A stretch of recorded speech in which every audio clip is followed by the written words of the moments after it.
I would like to welcome everybody to the 5,558th meeting of the Rotary Club of Chicago. Rotary One is now in session. So we're going to start today's meeting with a member survey. So I would ask just that our own members fill this out. We're going to put a link into the chat box. Basically, I would just like our members to fill out the survey in the chat box right now to tell us about their level of comfort for meeting in person. You may remember we dipped our toe into the water back in the summer in October when the rates were a little bit better for COVID to try to do some hybrid meetings. And then obviously things got worse again. We may be at a point of being able to experiment a little bit with that again, but I do want to just gauge people's level of comfort. We're obviously not going to bother with in-person meetings if I'm the only one who shows up. Now, keep in mind, we will always have the Zoom feed as part of our meetings, even if they are in person. I know many of you are very familiar with and now comfortable joining us via Zoom, and we certainly don't want to lose that option as we proceed with our meeting. So please do fill out, for members only, do fill out the survey that is in the chat box so I can get some sense of that level of comfort. Okay. Right now, Job One, our signature program, is going super strong. There's some great news there and some requests of our members. Alita, would you like to tell us a little bit about that? Sure. Thank you, Eric. So our Job One is our signature program for the Rotary Club of Chicago, in which we train Chicago high school juniors and seniors for professional jobs with job training, and we recruit employers. So at this time, our application session is coming to a close this Friday. And if any of our members would like to be a part of helping us evaluate applications, please let me know. You can either come to our Job One meeting this Thursday, or you can shoot me an email. And I look forward to that. And also, we need employers for our wonderful students. At this point, we have had 290 students start an application and over 40 have completed. So we're really revving up and getting ready for the summer. So anyone who's interested in being an employer or sponsoring a non-for-profit as an employer, we would really appreciate your help. And you can also reach out to me, or you can reach out to Nicola, who is taking care of all of our employers this year. Thank you. Thank you very much, Alita. And just to build on that, we really do need those members to step up, at least in the short term, to help us review the applications. It's such a fun way to do a service project, to really see what fantastic students are out there in our city. It is very easy to do. It is an online process. You can do it from the comfort of your home over the weekend. You can do it wherever you're at on the planet. So do reach out to Alita, myself, Cam, if you're interested in participating. We could use that help. Alita mentioned Nicola as being another contact for Job One. She is one of our newest members. She's an expert in culinary arts and nonprofit education. And she is someone who has jumped right in to help lead Job One with Alita. So with that, I would like to pass the floor over to Ms. Nicola Copeland to do our introductions today. Okay, I don't think I'm muted anymore. Hi, everybody. I'm Nicola Copeland. I'm going to be introducing our speakers today. I'll be starting with David Hirsch. David is a Rotarian and currently the Senior Vice President of USB Wealth Management. He's worked tirelessly advocating for fathers' rights through the Illinois Fatherhood Initiative and the 21st Century Dads Foundation. He's won numerous awards. He's done a triathlon and even gave a TED Talk in 2015, which makes him pretty dang impressive. So I'm happy to introduce David Hirsch. Thank you, Nicola. And David's going to be doing our moderating for today. So I think you can go ahead and introduce Secretary White while you're at it as well. Okay. Sure. Secretary White is our 37th Secretary of State for Illinois. He was first elected in 1998, and as of 2014, he's our longest serving Secretary of State. Secretary White has a long history of serving both both in government as well as in the U.S. Army, the National Guard, and the Reserve. I am very proud today to introduce Secretary Jesse White. Well, thank you, Nicola, for that warm introduction. And it's my privilege to be interviewing Secretary Jesse White today. And I just want to say, Secretary White, thank you so much for making yourself available today. Thank you for being the mentor and role model that you have, not only to those involved with Jesse White Tumblers over the last 61 years, but to people like myself, right? You've just been an extraordinary role model in so many different ways. I'd like most of our conversation, most of the questions that I'll be asking will have to do with service, because that, after all, is what Rotary is all about, is service. And I'm going to break those questions up into three categories. Service as in the military service, which you have some experience with. Personal service, which is where I would put the Jesse White Tumblers and all the work that you do on behalf of the community. And then if time allows, we'll talk about your public service, which is in your office as Secretary of State. So there's no guarantee that we'll have time to talk about what you do as a Secretary of State, but I'm hoping that we'll at least have a few minutes to do that. And when I'm done with the questions that I've prepared, what we'll do is we'll open it up to others so that they can ask questions of you. So we only have a very limited amount of time. And I thought it would be interesting to start with a little background. And what I mean by that is that my recollection was that you grew up in Alton, Illinois. And I'm sort of curious to know, what was it like growing up in Alton? Did you have any siblings? Did you have any influencers? And what role did your dad play and all that? Thank you very much, David, Eric, Nicola, and to the members of the Rotary One organization. I was born in Alton, Illinois, and at age 7, moved to Chicago. When I was in Alton, Illinois, we enjoyed living down in an area called Dogtown, and then later on, Chicago on the North side, which was referred to as Italy, where we got a chance to learn to speak a little Italiano, eat the food, learn to dance, learn about their culture. And I believe that when you can do those things and more, it makes you a better human being. And then I went off to the Shaw Elementary School at age 7.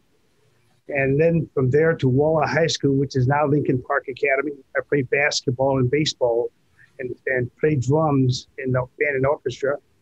From there, I had an opportunity to get a scholarship. So Brookline College said they wanted me, but I didn't have a sequence in math. Lloyd said, we want you, again, didn't have a sequence in math. Northwestern University, same thing. And then Northwestern University said, we want you. And as it turned out, didn't have a sequence in math for Northwestern. And then when it came to Tennessee State, I was too short. I was 5'8" and a half. Then Alabama State University in Montgomery, Alabama said, we want you. And so I had an opportunity to attend that wonderful institution of learning, play basketball, baseball, taught gymnastics, and I was the captain of the team. And after each basketball game, Dr. Martin Luther King, who was my minister, would meet me and give me $20 after each game. That was legal then. It's not legal now. And then after I graduated from college, I came back to Chicago, went out to Wrigley Field to try out for the Chicago Cubs. And as it turned out, there were about 300 ball players. They only took 5, and I was one of the 5. And when it was time for me to go to spring training, I was drafted into the Army. So I was sent off to Fort Leonard Wood, Missouri. And while I was there, I decided I wanted to learn how to jump out of airplanes. So I went off got transferred to Fort Campbell, Kentucky, went through jump school, did 35 jumps, came back to Chicago, put my uniform in class, got my ball and glove, and went off to Mesa, Arizona to play baseball in the Cub organization. I played professional baseball for a period of 8 years. And then later on, After being discharged from the military, I came back to Chicago and taught school during the day, worked for the Park District at night, was asked to go on a gym show. And that was the beginning of the Jesse White Tillman team, which is 61 years old as we speak. And we've had over 18,000 young people to come through the program. And we do about 1,500 shows a year. And we have about 25 young people in college. We give each one between $3,000 to $8,000 toward education. You be a good athlete. We want you to be a good student and a good human being. I believe that when you come through this world and you become successful, you give back. And every day, you must do something good for someone. That's how I run my life. Wow. Well, thank you for the brief flyby. You went a little bit farther than I was expecting, but thank you for that wonderful overview. And I'm sort of wondering, going back to your growing up, who were the influencers? What role did your dad or your grandfathers play? Were there any other men that influenced you to become the person that's so service focused like you are? My mother, my father, my grandfather, and all of the teachers I had in school helped me to be where I am today. And a fellow by the name of Warren Chapman, he was another one me going to college. And when I went off to college, I ended up with a scholarship, not paying a dime for my education.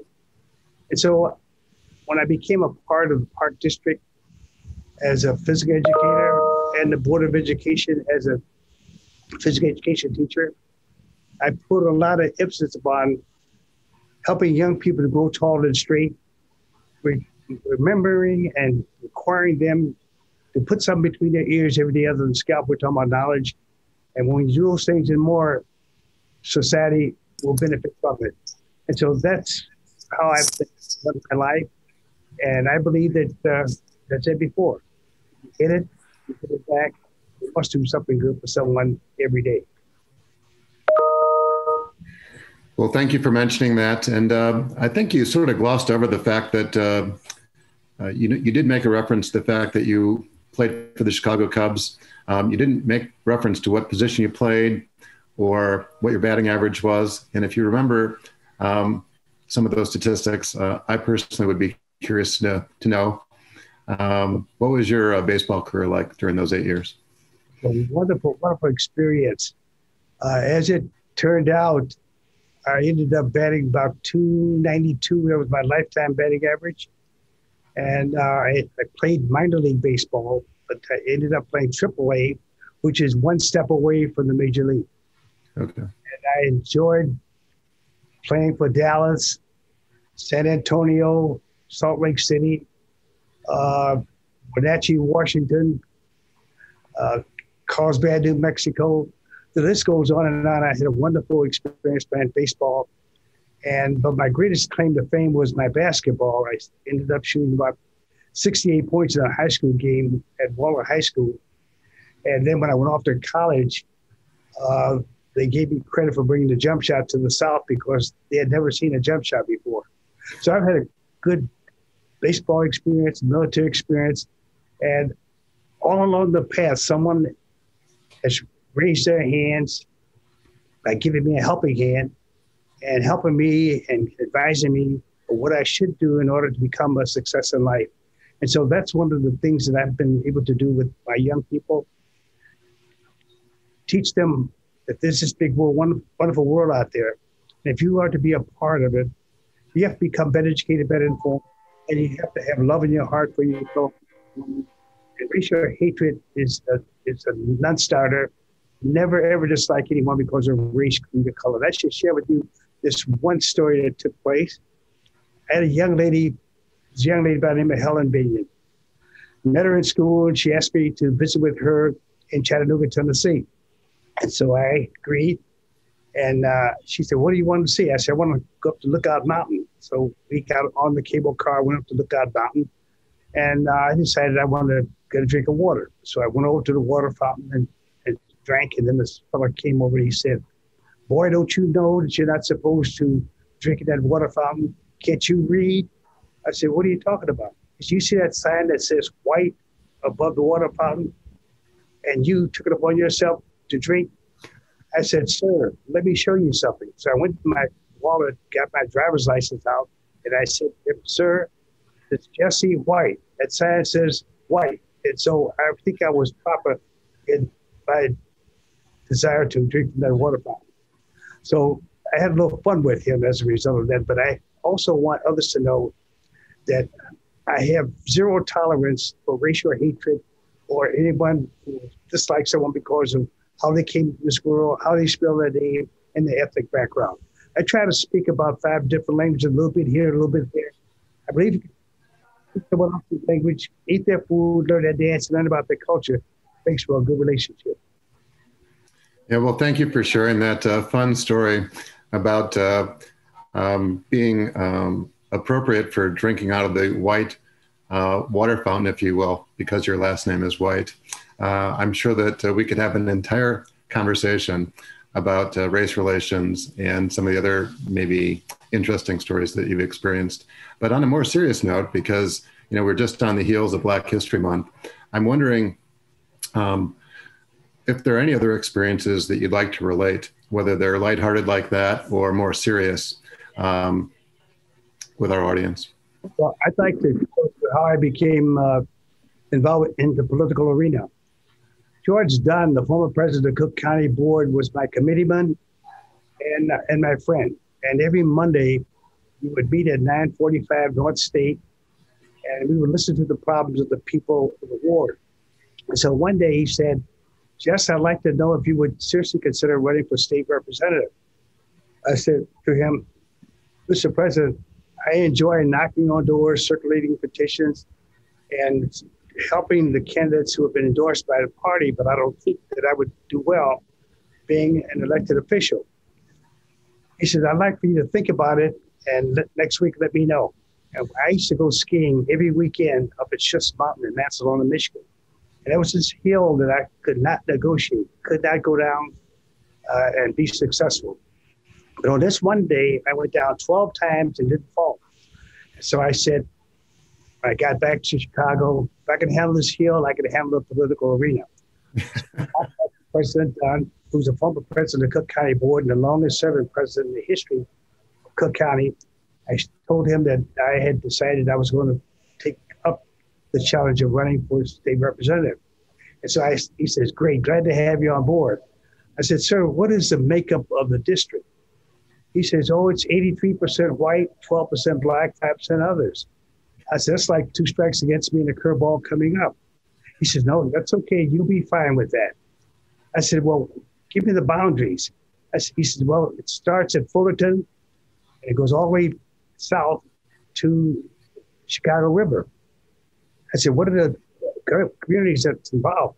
He said, Lincoln Park, the Paul River, North Streeterville, the Gold Coast area, the Magnificent Mile, Streeterville, Red's Triangle, Old Town, the list goes on and on. I said, sir, I don't know if I'll be able to be successful with that diverse district. He said, you'll do fine. Well, as it turned out, I served 16 years as a state representative. And then I was asked to run for the Cook County Recorder of Deeds. I ran and served for 6 years. And then I went to the Democratic Party and they asked, would I create a problem in my desire to run for Secretary of State? And I was told that I would, because all of the people who were running for that office were from Cook County and they needed someone from Central Illinois or Southern Illinois. Well, as it turned out, there was a fellow by the name of Tim McCarthy who was from Cook County. Tim McCarthy. And he was the fellow who took a bullet for President Reagan as a Secret Service agent. And so since he was in there and my colleagues decided that they were going to circulate petitions on my behalf so I could also compete. But as it turned out, I won the office by 110,000 votes. That was the Democratic primary. Speaker Madigan came to my office and congratulated me and indicated that he would put all the forces behind him to assist me in becoming the next Secretary of State. Well, as it turned out, my opponent was a fellow by the name of Al Salvi. And now I beat him by 250,000 votes. And so I've had the privilege of serving as the Secretary of State for a period of 22 years. And as was indicated, I'm the longest serving Secretary of State. I received more votes this last election than anyone in the history of the state of Illinois. And so the people of this wonderful state of ours have looked upon me with love, with respect, and honor. And I dare not let them down because I'm at my duty station every day. I believe that I should discharge my duties like I did in the military without hesitation. And so I just want to thank the people of the state of Illinois for giving me an opportunity to serve them. And every day I'm at my duty station taking care of their business. Yeah, well, thank you for your service to our state. I would like to go back to your military career just briefly. You were a member of the 101st Airborne Paratrooper, and I think that was in Fort Campbell, Kentucky. I have a very good friend. He's 95. You might have met him. His name is Lawton Wilkerson. He was one of the aviators in World War II, one of the original Tuskegee Airmen. And Wilk and I have gotten to know each other really well. He's actually been one of our speakers in the past here at Rotary. And Wilk is quick to say, as an aviator, the only reason that you would ever jump out of an airplane is if that it was on fire and it was going down. But what is it that motivated you to become a paratrooper and do this as a matter of practice? Well, I was at Fort Leonard, Missouri. And while I was there, I had to go back to Alabama State University, the school I graduated from, in order to get my degree. So I caught a bus to St. Louis and then a train to Montgomery. I walked across the stage, got my degree, and then went out to Maxwell Air Force Base to get a flight back to Fort Campbell, back to Fort Leonard. And I got on the plane. This is the first time I'd ever got on an airplane. And the plane had encountered a tremendous storm to the point where I asked the crew chief to give me the parachute because it looks like we're going to have to abandon this aircraft. So he gave me the chute. I asked him how to get out of the airplane, and he gave me 25 different reasons as to why I should jump, how I should jump. And as it turned out, they put the door back on. I took the chute off because they said that we were over in Nashville, Tennessee, and we were going to go westward toward Memphis. And at Memphis, we will go around the storm and land at Wright-Patterson Air Force Base in Dayton, Ohio. Well, as it turned out, the lieutenant, after we landed, said, "Your flight is ready for Scott Air Force Base in Illinois, private flight." I said, "Lieutenant, show me the bus station. Have someone to take me there." And he said, "Fine." So I got back to my base. And 2 days later, I'm walking on the base, and I see this man with this beautiful decorated uniform. I said, "Sir, what outfit is this that you are part of?" He said, "101st Airborne Division." I said, "Well, how can a person like me become a part of a unit like yours?" And he said, "What do you have to offer 101st Airborne?" I said, "I'm a college grad." And he said, "Well, no, what else do you have to offer?" I said, "I'm a professional baseball player." He says, "No, you're not." I said, "Yes, I am." I said, "Matter of fact, I have my contract in my duffel bag in the barracks."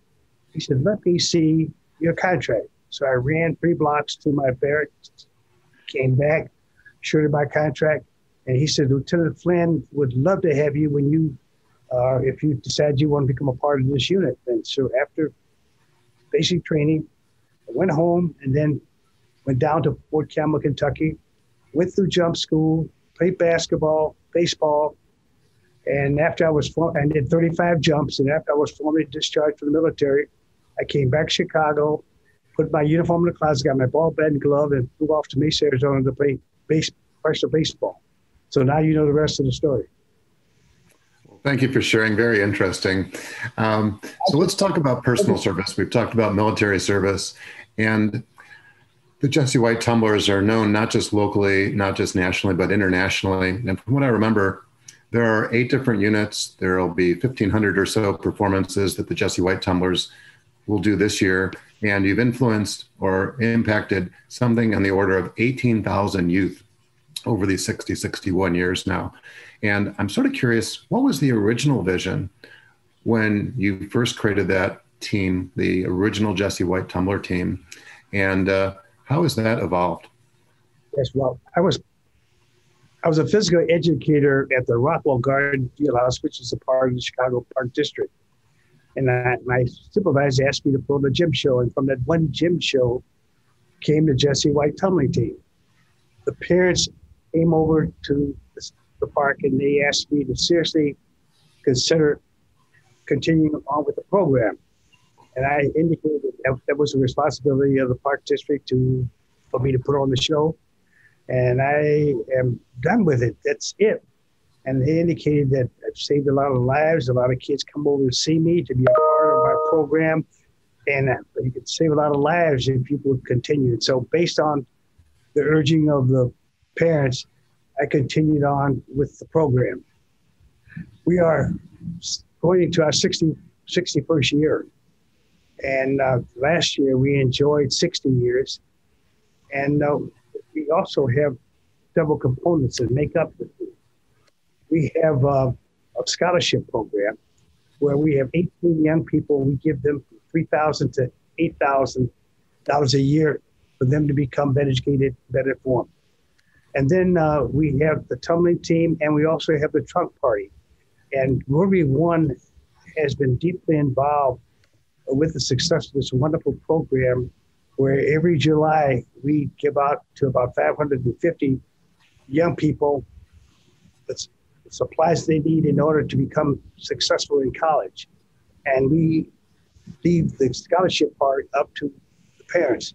So we just want to thank everyone and all the entities of the Rotary Club for their involvement in helping to make sure that we had school supplies that we needed to give these young people so when they went off to college, they would become successful.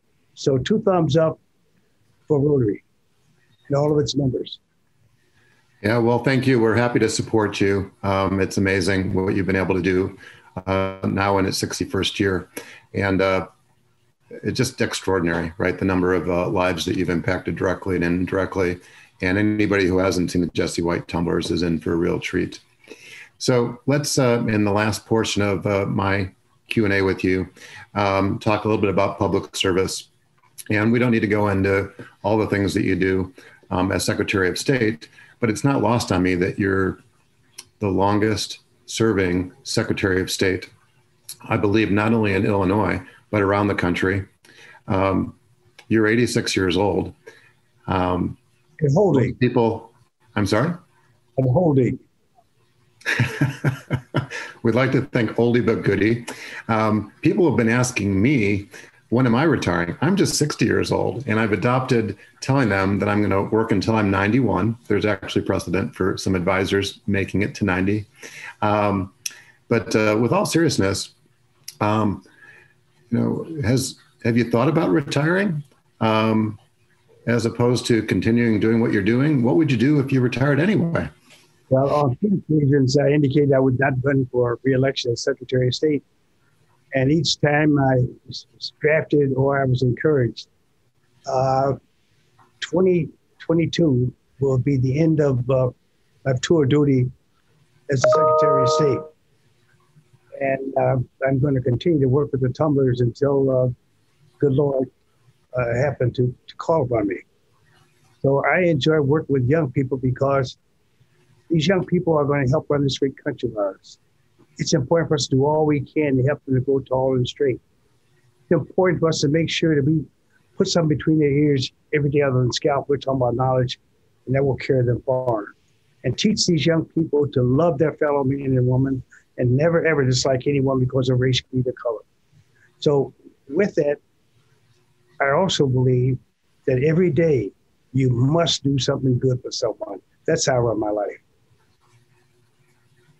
Yeah, well, thank you. We're the beneficiaries. The state of Illinois is the beneficiary of having you serve for the length of time and the principles that you represent. I'm sort of curious to know, have you ever thought about, not now, but during your career, your political career, were you ever thinking about running for governor? And if not, why not? Never thought about it. Matter of fact, a lot of people who are going to retire with me never thought that I would be the Secretary of State for a period of 22 years. So no, I'm happy that I've had a chance to serve as a state lawmaker, Cook County Recorder of Deeds, and Secretary of State. It's been a great run, great experience. I came into this office with one aim in mind, and that is to make it the best run office in government. And I think that we've achieved that office, that order of business. And I'm ready to go right off into the sunset, continue to work with the tumblers, continue to do what I can to help families, because one of the things that I forgot to tell you that we do, and that is every December, every Christmas, we give out around 18,000 hams and turkeys to needy families and senior citizens.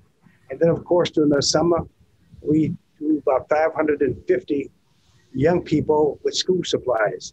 So I believe in giving back, and I also believe that we should do something good for someone, and never forget how you arrived at where you are today. Yeah, well, I was going to say thank you again.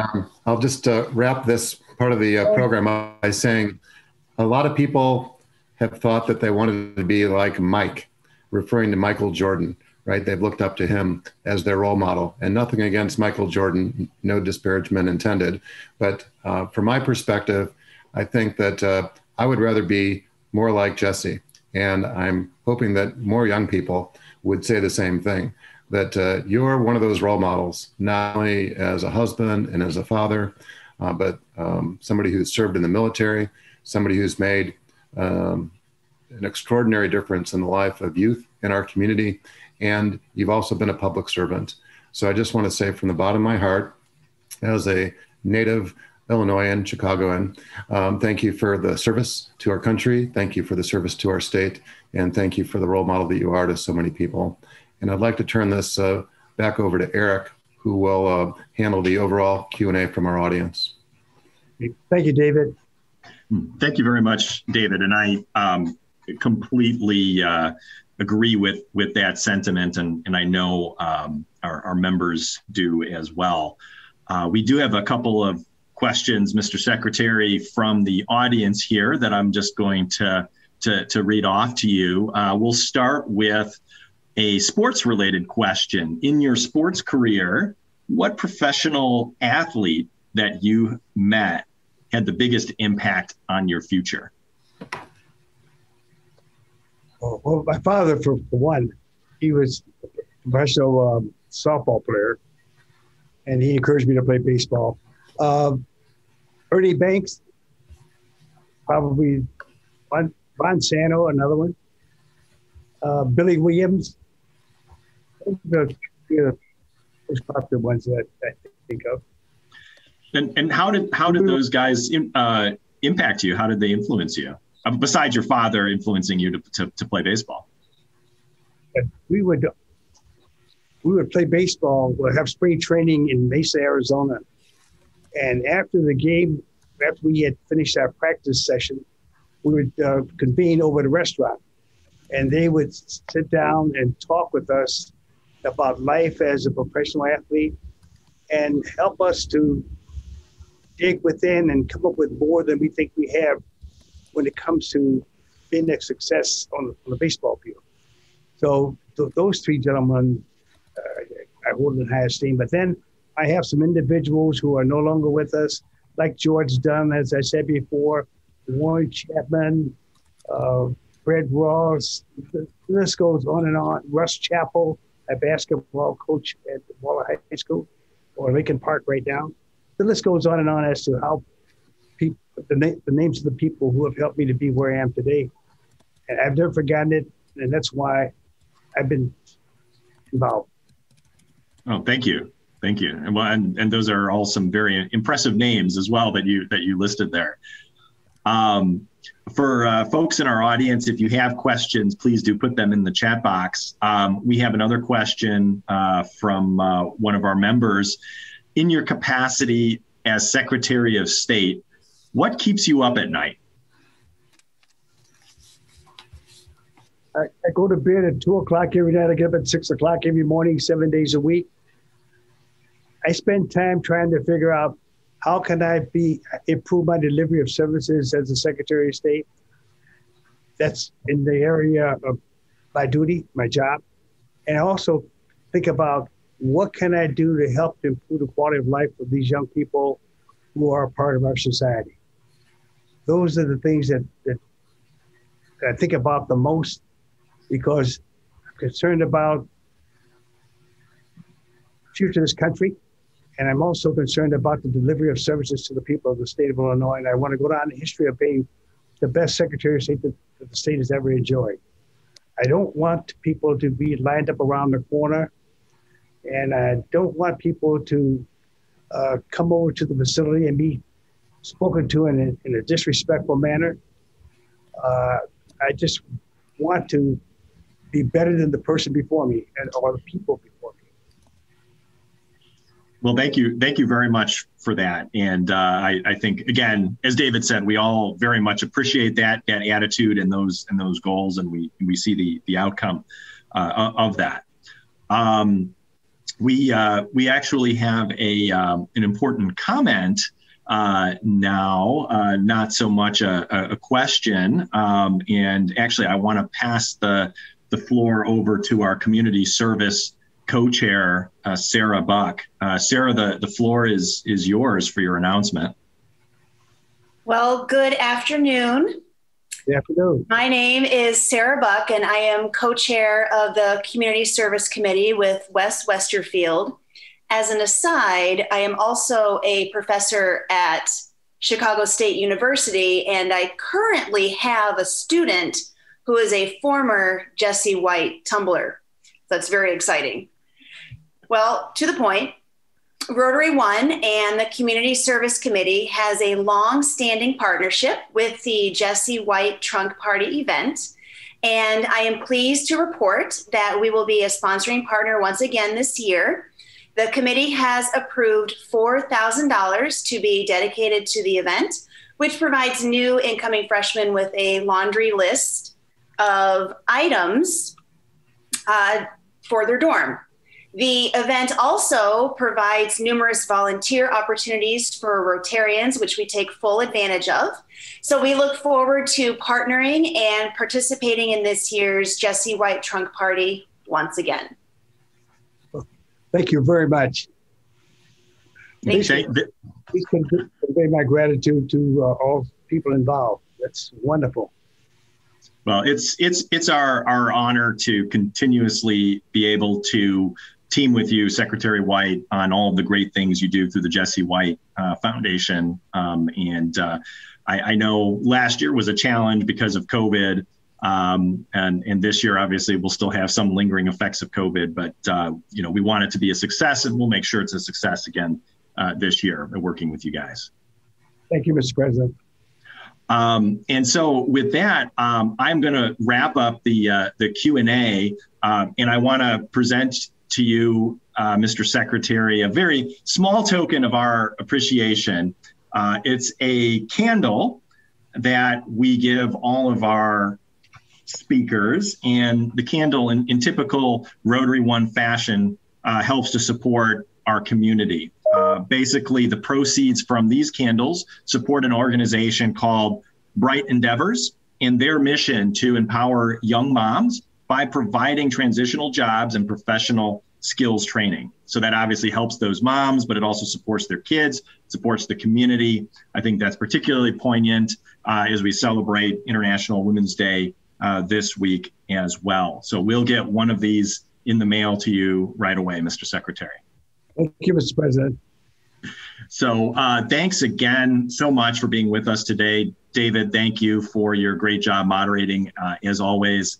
And Secretary White, you're welcome to hang out as long as you like for the rest of the meeting. We go until 1:20. I understand you're a busy man, and if you need to hop off, nobody will be offended by that. Thank you very much, Mr. President. In my neighborhood, they say, you're the man. Thank you very much, Mr. Secretary. Okay. All right.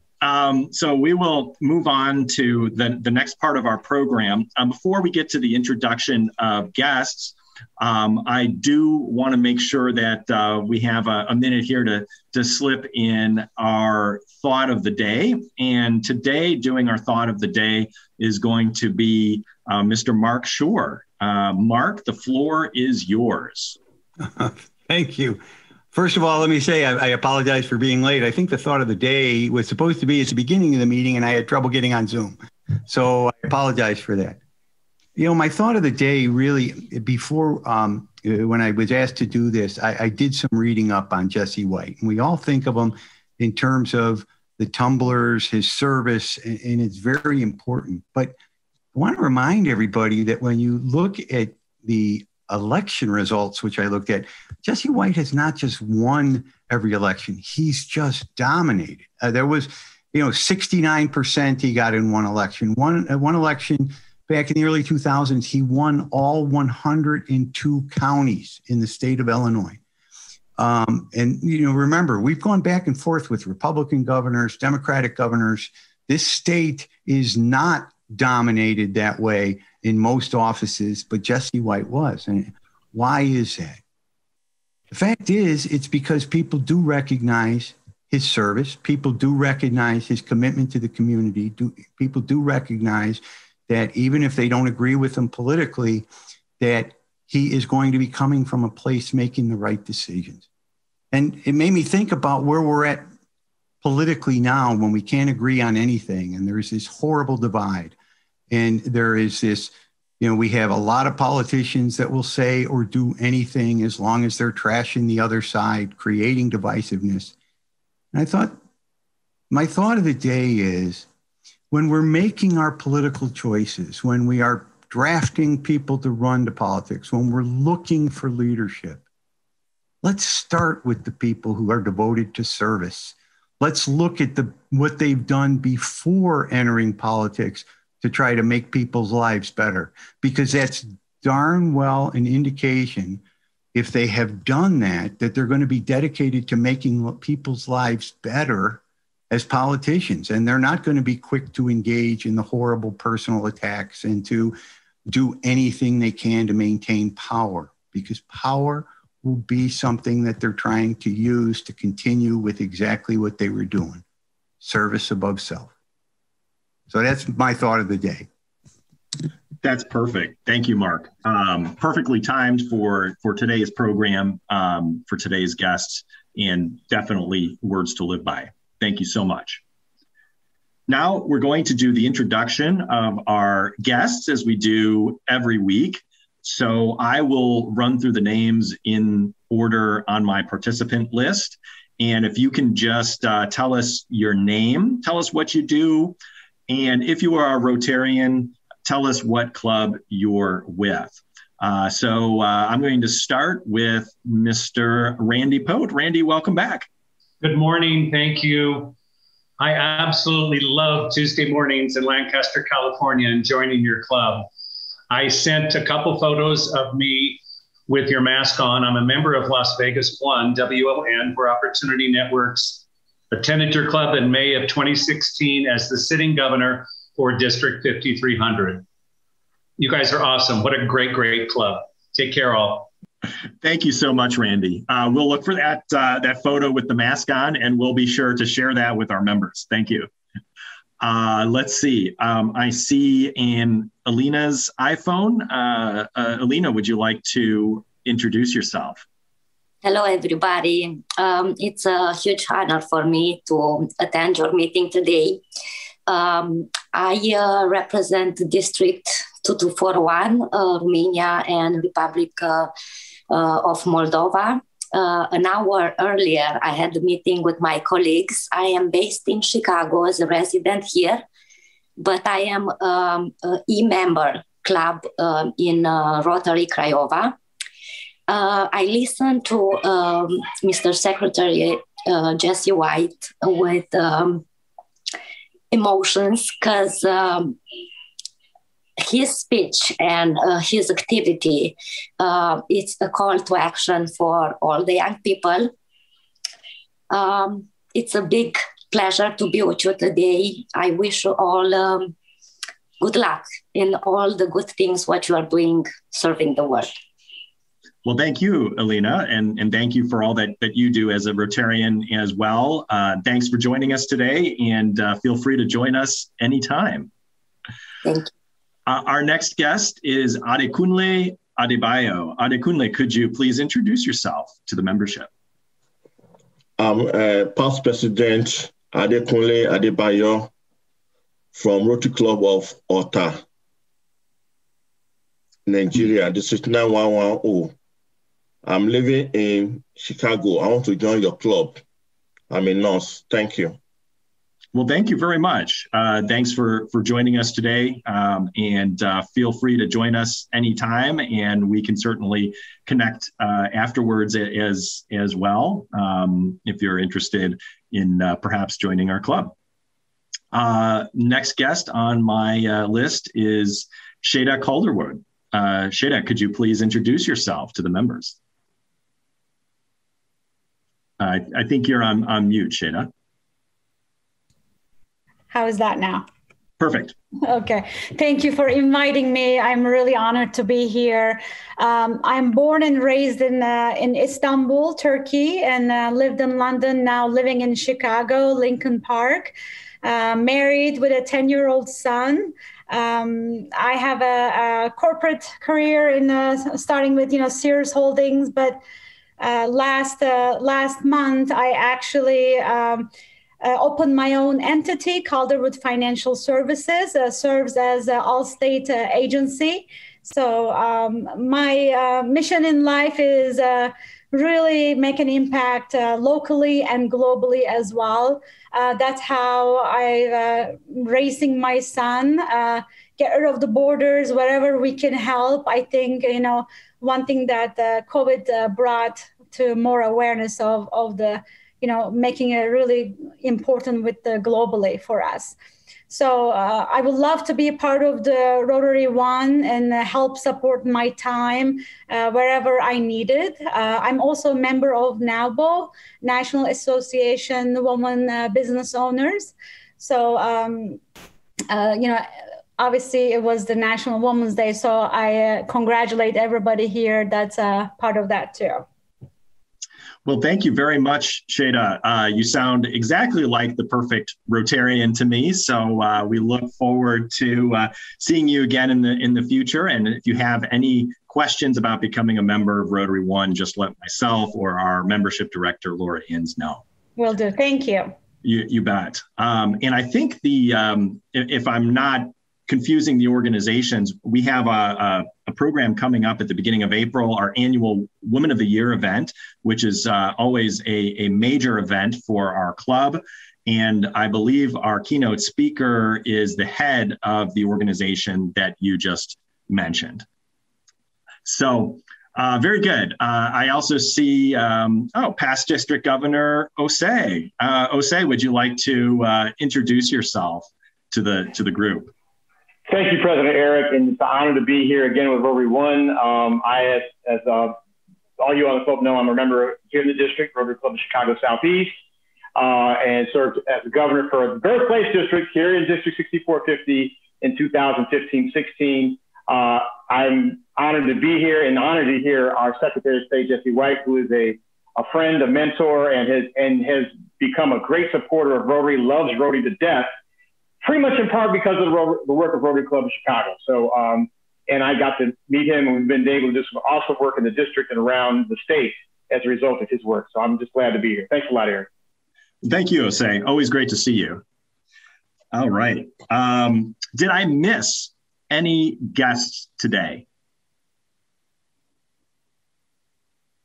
All right. Not hearing any, I am going to move on with our announcements, and we have quite a few great things going on here But I want to start with a member success. We always want to look for opportunities to promote and celebrate our members. So if you do have a success in your life, something with your family, something with your job, whatever the case may be, just let me know. And I want to share it with our members. So what I want to share today is that Rotary One's own Nellie Vasquez Rowland, most of you know her. She's the founder and CEO of A Safe Haven. She's having a book launch for her latest book. It's called Healing, and it features 12 inspirational stories of A Safe Haven alumni who have overcome homelessness and opioid epidemics. So that information is in the chat box, and we all congratulate Nellie for that great accomplishment. We have some volunteer opportunities coming up from our strategic plan. We know that people are looking for more hands-on service opportunities, and we've been trying to deliver that even during COVID-19. First, we have a volunteer need for March 13th. That's this Saturday, to pack and distribute additional hygiene packs, hygiene kits. You may recall that we did a bunch of that back in the fall, in the winter. It was very successful. We have some additional supplies left over from that exercise, and we've supplemented those. So that'll be at LaSalle Street Church, 1111 North Wells Street, 12 to 4 on March 13th. Please register. The link is in the chat box, or you can go to the calendar directly and register, just so we have a head count. On the volunteer side of things, we also have another meal delivery opportunity that comes every Friday. It's Meals for Seniors. Alita provides the meals. It could not be easier. You show up at 150 West Maple, 5:30 Friday, and you help deliver meals to 60 low-income seniors who have been cooped up in their apartments during COVID-19. We ask that you register for that as well online, again, just so we know that folks will be showing up. And we do want to thank the folks who came out last week, a couple of friends of Rotary, Bogdana Sardek and Joe and Margaret Sheridan. So thanks to them for coming out to support Rotary One. We also have Rotary virtual reading rooms. So that has been a huge success. Another homegrown project like the meals. Friday, March 12th and Thursday, March 18th, we have 2 reading sessions for children under 8 years old. Those slots, as I understand, have already filled up. We have another one on March 27th at 2 p.m. Again, register through our calendar. And it looks like I'm just seeing Sarah's comment in the chat box. I guess everything is already filled up. So that's how popular these reading sessions are. So that is a good sign. I'm glad people are stepping up. It's a great opportunity. We'll keep having those in the future because it's easy. You can do it wherever you're hunkered down right now, whether it's Florida, Michigan, Hawaii, all kinds of great places. You can still do this service project and help read to kids. We have another great homegrown service project. And Osei, this is one you might want to pay attention to if there's folks that you can share this with that you know throughout the city of Chicago. It's our CPS Opportunity Grant. Sarah, do you want to give us the quick overview of what this grant is all about? Sure. So we are looking for CPS teachers to complete an application for a grant. These grants can be up to $5,000. So they just need to answer the questions that are posed in the RFP. And I'm really excited about this project. The due date is March 31st, midnight. So it is coming. So please, anyone who has any connection to teachers at CPS or can disseminate the information, please do so. It is located, you can find it on the Rotary One webpage, and there's a link in the chat box as well. So please spread the word so we can help teachers make their difference. Thank you. Yeah, thank you so much, Sarah. So again, these are up to $5,000 grants, which are pretty substantial compared to the grants that are typically available out there for teachers. And we've set aside up to $30,000 for this. So there's really good opportunities here to make an impact. We just need to make sure that folks throughout CPS are aware and encouraged to apply. We also have a volunteer opportunity brought to us via past district governor Pat Merriweather. Rotarians and non-Rotarians in Illinois are needed to help be a COVID-19 ambassador, volunteering with the Illinois Department of Public Health. And they're looking for volunteers to spread the word about prevention, vaccines, educational opportunities, webinars, et cetera, et cetera. So there's many different ways you can support this. The website is both in the chat box as well as on the slide in front of you. You can also reach out to us. You can reach out to Pat Merriweather. This is just another way to facilitate the rollout of the COVID-19 vaccine. I know some of our members have asked about this. Pancho, I know you have asked about how Rotary can support. This is one of those ways. We also were supporting COVID-19 rollout of vaccines through the VA. Our own member, Stephanie Lippian, I know has signed up to help support that. She's going to let us know how that's going at future meetings after she's able to do some of those sessions. I have another member success that has rolled in as I was talking. Our member, Neetha Nagubadi, reminded me that her new service, Ethnic Events, is launching, and the new site will be live next week. Neetha, as we're talking, feel free to put a link to that in the chat box. And I can certainly announce that again next week more properly. But I will actually give you the floor right now if you want to tell us the 30-second overview for the upcoming Shamrock Shuffle. How does that work, and how can Rotarians get involved? Okay, thanks, Eric. The Shamrock Shuffle is just in time for good weather here, and it is intended for us to do something together virtually or sometime in person to celebrate service and community. And we have a team for Rotary One, which we can do our run virtually. It could be a run, walk, and the pace that you want, and also the distance that you want too. We'll also be sending the Nike training kit for everybody who signs up for this. And I'm hoping sometime between now and the event date, those that are in Chicago area, we can meet sometime and wear t-shirts together, maybe enjoy a Shamrock Shake or something.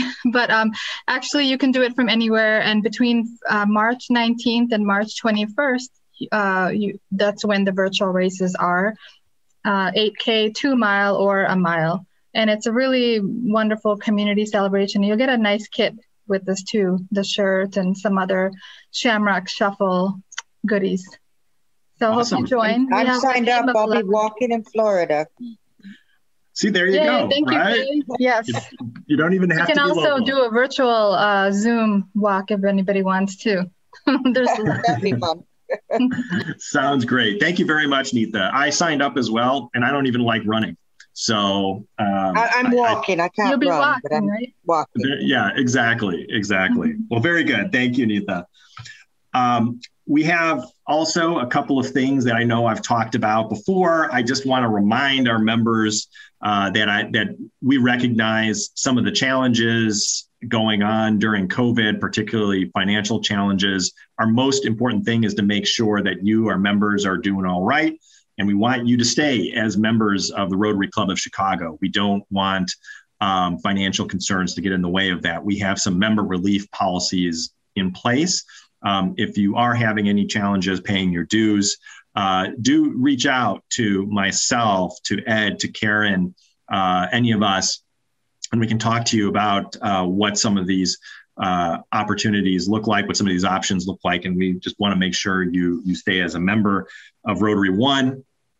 We also want to recognize people who continue to be members of formerly known as Easy Pay, now known as Golden Wheel, because it sounds nicer, membership levels. And there you see the folks who are at this higher price point. This was a pretty good deal when all of your weekly lunches were included. We understand the fact that obviously we're not meeting in person, and so you're not getting your lunches at the moment. Of course, we will when we're back to meeting in person again. But we wanted to be able to recognize the degree to which this helps the operation of our club. So we're trying to recognize those members. We're trying to recognize you on our website. We're providing Paul Harris points and Chess Perry points, which get you towards the Paul Harris and Chess Perry fellowship levels, and other things to make sure that you understand that we do appreciate you being at this membership level. Speaking of contributions to the club in all that we do and service, I do want to hand the floor over to our President-elect and annual campaign chair, Marga Huco. Marga, the floor is yours. Thank you, Eric. Hello, everybody. It's been a week since I have not reminded you that we have 2 foundations in the club, and you know what you need to do. But let me congratulate everybody, tap on the shoulder, because for the Rotary One Foundation, we have reached $36,000 out of the $60,000 we would like to raise for this year. And for the Rotary Foundation, I believe we broke the $10,000 barrier. So Carrie just informed me, you're going to see in the graph that it says 9,555, but some other donations came in between, today or yesterday. So this is really good news. And also the good news is that if you contributed, thank you. If you would like to contribute more, that's great too. And you can pledge now or you can donate now. So it's up to you. And, we have until June 30th to make the contributions, but the recommendation is, do it a week before June 30th. So your contribution, your donation can be recorded in this Rotary year. So that's all what I would like to say. Also another important thing, that if we contribute to the foundations, well, that money comes back to us. So, last year we received something like $170,000 that we could use for all the projects that we're doing. So, keep doing. This is great because you give money, it comes back to you to work on a project that we choose together. And we are really making a big difference in many places. Thank you so much, Eric. Well, thank you very much, Marga. Yeah, and I think that's a really important part and an important point, that all of these great service projects that you see internationally and locally, for example, being able to support the Jesse White Foundation trunk party yet again this year with that fancy $4,000 check that Sarah announced. Well, that's because we're donating every year to our Rotary One Foundation and Rotary International Foundation. And speaking of Rotary International, I know that sometimes our members in our club, because we have so much going on, are not always aware of what's going on with Rotary International more broadly. And with 36,000 clubs in 200 countries, there's so many ways that you can take advantage of your membership, not just from our club, but from Rotary more broadly. And so with that, I'd like to maybe start highlighting in many of our meetings a kind of RI minute, if you will. And I'm going to let Marga give us our RI minute for today to focus in on one thing we can learn about RI today, something that we can participate in.